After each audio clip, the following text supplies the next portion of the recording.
Do we know that? We all go to the pyramids, we go see the Leaning Tower of Pisa. Someone said something very nicely. He said, we are actually appreciating a building that doesn't stand.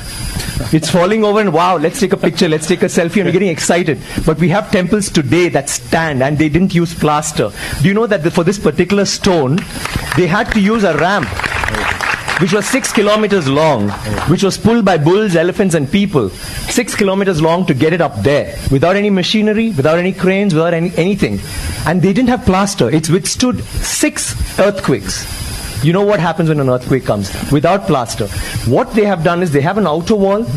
Then inside that they have a corridor of 6 feet, which is an open, just a corridor. And then they have another structure inside which goes all the way to the top, which is why they can withstand earthquakes, which is why they stood so long.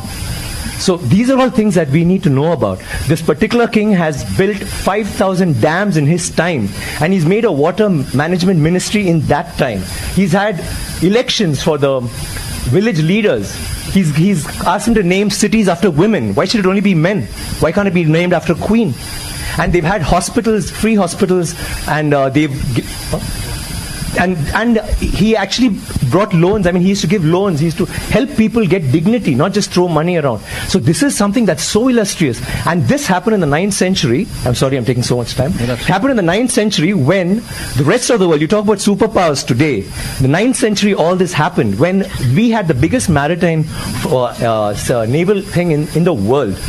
And it went all the way to Bali, all the way to Malaysia, and went till we sent emissaries to China. And you know what was the superpower doing then? America hadn't been discovered by Columbus till 500 years later. So think about our culture, think about how advanced we were. We need to be proud of this. It's nothing to do with North India, South India, West India, East India. It is, we are Indians, and we need to feel proud about that.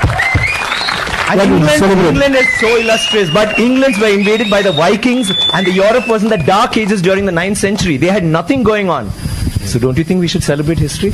Absolutely, absolutely. Thank you very much. Thank you. Manisha, I need water, please.